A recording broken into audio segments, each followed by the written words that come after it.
Assalamualaikum warahmatullahi wabarakatuh. Hai anak-anak kelas 7 semua. Berjumpa kembali dalam pelajaran IPS semester kedua di minggu kedua.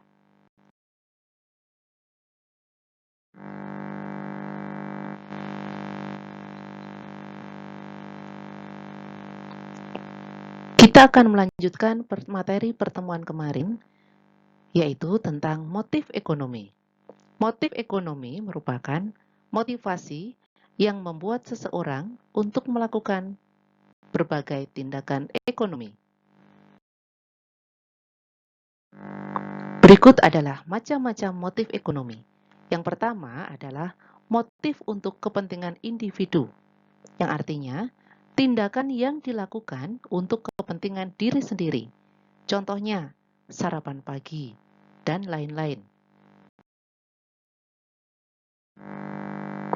Motif yang kedua adalah motif untuk mencari keuntungan, yang artinya dorongan melakukan tindakan ekonomi yang dilakukan untuk mendapatkan keuntungan yang berupa uang.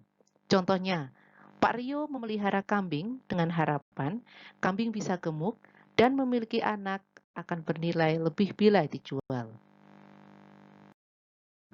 Motif yang ketiga adalah motif sosial, yang artinya dorongan melakukan tindakan yang dilakukan dengan maksud membantu sesama.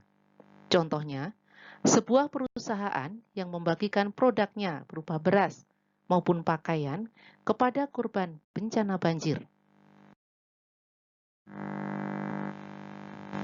Yang keempat adalah motif mencari kekuasaan. Artinya, dorongan melakukan tindakan karena alasan ingin mencari kekuasaan. Contohnya, orang yang mencalonkan diri sebagai kepala daerah. Kekuasaan yang dimaksud adalah kewenangan dalam mengatur daerah kekuasaannya sehingga dapat membawa perubahan yang lebih baik bagi daerah yang dipimpin. Yang kelima adalah motif memperoleh penghargaan. Artinya, dorongan melakukan tindakan karena alasan ingin mendapatkan penghargaan. Contohnya, warga desa melakukan gotong royong untuk mengikuti perlombaan desa sehat.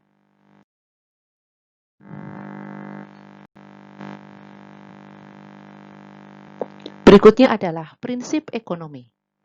Prinsip ekonomi merupakan pedoman untuk melakukan tindakan ekonomi dengan pengorbanan yang sekecil-kecilnya untuk mendapatkan hasil yang sebesar-besarnya.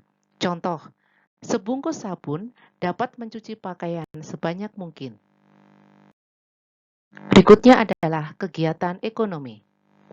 Kegiatan ekonomi artinya kegiatan yang dilakukan manusia untuk mencukupi kebutuhan sehari-hari. Kegiatan ekonomi dapat dikelompokkan menjadi 3, yaitu produksi, distribusi, dan konsumsi.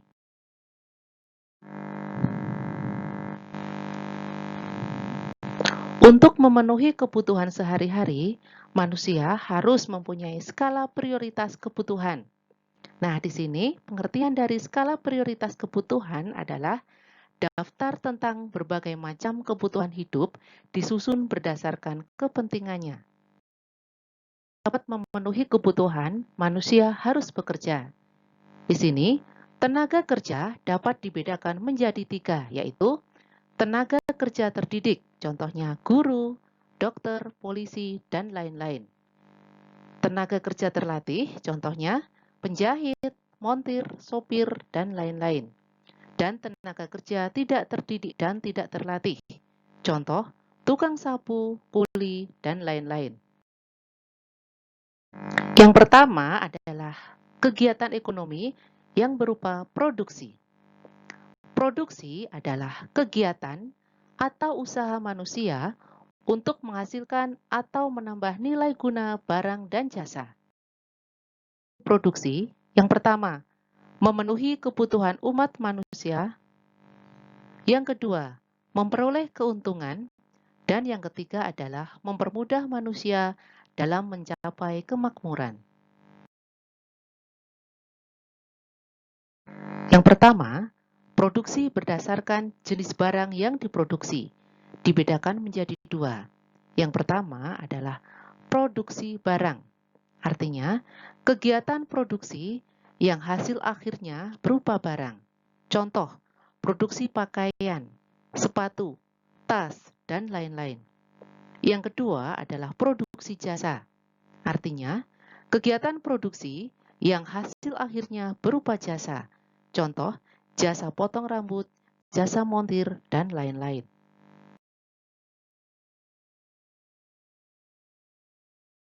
Yang kedua, produksi berdasarkan jenis lapangan produksi. Dibedakan menjadi 4. Yang pertama adalah produksi ekstraktif, yang artinya kegiatan produksi dengan cara mengambil kekayaan alam secara langsung. Yang kedua, produksi industri, merupakan kegiatan produksi dengan mengubah barang mentah menjadi barang jadi. Yang ketiga, produksi agraris, artinya kegiatan produksi di bidang pertanian. Dan yang keempat adalah produksi saja, artinya merupakan kegiatan produksi dengan cara memberikan pelayanan terhadap konsumen. Dibedakan menjadi 4, yaitu alam, tenaga kerja, modal, dan kewirausahaan.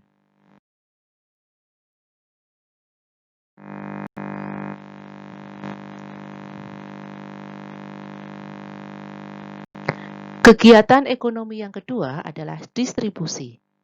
Distribusi adalah kegiatan menyalurkan barang dari produsen kepada konsumen. Tujuan distribusi, kalian perhatikan ada 4, yaitu mempermudah penyaluran barang hasil produksi kepada konsumen, menyebarluaskan produk sehingga dapat meningkatkan produktivitas, mempercepat dan mempermudah sampainya barang hasil produksi kepada konsumen. Dan yang terakhir, memperoleh keuntungan dari jasa distributor. Berikut adalah pelaku distribusi. Ada pedagang, agen, makelar, komisioner, eksportir, dan importir. Dan ekonomi yang ketiga adalah konsumsi. Konsumsi merupakan kegiatan memenuhi kebutuhan dengan cara mengurangi atau menghabiskan nilai guna suatu barang maupun jasa. Di samping merupakan contoh kegiatan konsumsi dalam kehidupan sehari-hari, yaitu ketika berbelanja di minimarket dan makan ketika lapar. Faktor yang mempengaruhi konsumsi adalah adanya perbedaan pendapat, harga, perkiraan harga barang pada masa mendatang, perbedaan selera, perbedaan usia, perbedaan jenis kelamin, perbedaan tingkat pendidikan, dan perbedaan lingkungan sosial, budaya, dan agama.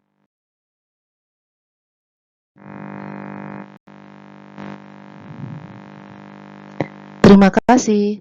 Wassalamualaikum warahmatullahi wabarakatuh.